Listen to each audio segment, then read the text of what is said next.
Speaking of electric vehicles, futuristic vehicles, Porsche is finally going to hit people with the more budget-minded version of the Taycan. This will be the rear-wheel drive model that is going to come in at $81,000, getting closer to Tesla as far as price-to-performance ratio. Look, no one's surprised that a Porsche costs a lot of money. That's kind of their thing.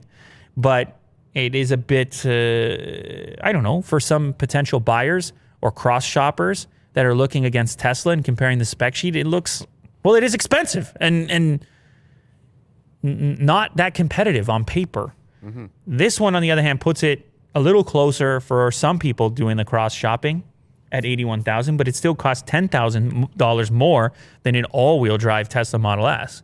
So it's still a premium vehicle, even though it's only rear-wheel drive, and it's going to have likely a shorter EPA range than what the Tesla provides.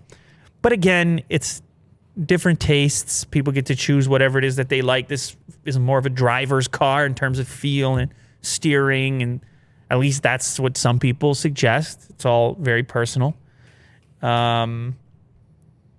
So this one's going to make about 402 horsepower. It's not actually going to be that quick. I said it's a driver's car.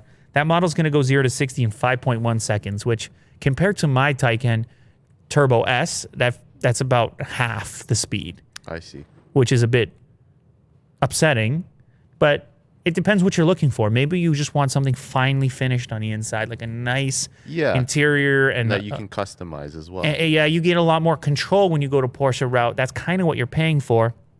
Some of those personal touches, and maybe that's what you want. You don't care so much about 2.4 seconds 0 to 60 times like the Turbo S, or maybe you don't want to spend a ridiculous amount of money on that type of vehicle. So they got you covered a little bit more.